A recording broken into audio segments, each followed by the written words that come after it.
kamu pernah dengar cerita tentang kerajaan kuno yang punya 100 desa? Bukan sekadar angka, tapi 100 desa yang dulunya nggak ada. Dan semua itu terhubung sama satu kerajaan yang katanya cuma muncul saat bulan sabit tergantung miring di langit. Nama kerajaannya, Sawah Purbakala Raja Pusat. Oke, tenang dulu. Jangan buru-buru mikir ini cuma dongeng. Farena. Semua ini berawal dari sebuah batu karang yang bisa ngomong. Dan Pak Delaun si anak yang seluruh keluarganya hilang diseret makhluk hutan. Jadi saksi hidup dari awal kejadian paling aneh yang pernah terjadi di bumi bagian timur kampung Dorop Bira. Di zaman sebelum ada GPS. Orang cuma percaya sama peta buatan kepala kampung. Tapi anehnya, di sebelah selatan Dorop Bira, pernah muncul kabar soal desa-desa baru. Tapi, siapa yang bangun desa itu? Nggak ada yang tahu. Orang-orang yang tinggal di sana juga nggak pernah merasa mereka datang ke sana. Mereka selalu bilang, kami sudah dari dulu di sini. Padahal menurut catatan Raja Pusat, wilayah itu kosong. Jadi gimana bisa muncul desa Heca Timur, Heca Tengah, desa Dorobira, bahkan desa asal kembali nanti? Kerajaan Sawah Purbakala Raja Pusat katanya pernah berdiri di atas hamparan sawah yang bisa bergeser sendiri. Aneh, jelas. Tapi inilah tempat di mana waktu katanya bisa berhenti, tempat di mana raja bisa dengar suara dari masa depan lewat desir angin. Tuan Ke Ubuet Galahala sang raja terakhir dikenal bijak tapi juga misterius. Ia menyimpan satu benda yang jadi kunci dari semuanya.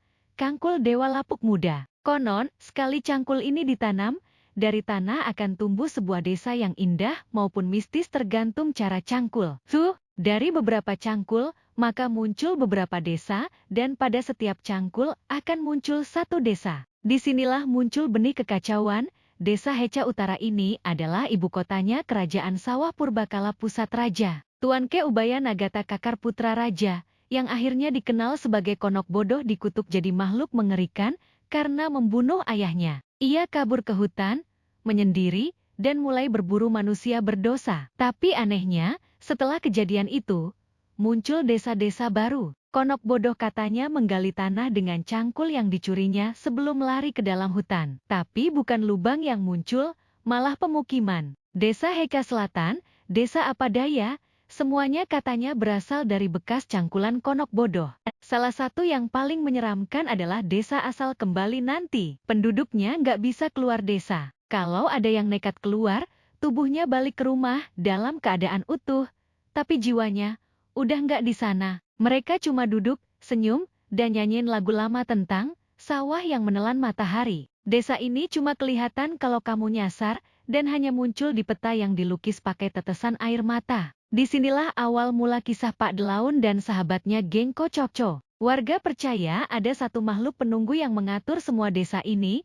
Ratu Sawah tertanam sosok misterius yang setengah manusia, setengah padi. Dialah yang mengatur lahirnya desa-desa baru dan menjaga keseimbangan antara manusia, alam, dan dunia arwah. Pak Delaun pernah hampir ketemu, tapi katanya yang aku lihat cuma bayangan di lumpur dan mata yang menyala dari balik ilalang, kata Pak Delaun. Cangkul Dewa Lapuk dicuri oleh Ratu Sawah tertanam saat Dewa Lapuk lalai duduk di atas batu terbang di desa Karang Kembar Jaya Abadi. Mungkin kamu pikir semua ini cuma legenda, tapi fakta-faktanya masih ada. Sampai sekarang, peta digital kadang gagal menunjukkan lokasi di tengah bekas wilayah kerajaan Sawah Purbakala Raja Pusat. Kadang sinyal hilang, kadang muncul nama desa yang nggak bisa dihapus, kadang ada orang yang hilang dan muncul seminggu kemudian dengan cerita yang persis kayak kisah di video ini. Kalau kamu suka cerita-cerita legenda, misteri lokal, dan kisah yang bikin bulu kuduk berdiri, tapi tetap seru buat diceritain ke temen, jangan lupa buat like dan subscribe. Karena di channel ini, kamu bakal nemuin lebih banyak kisah gila kayak gini.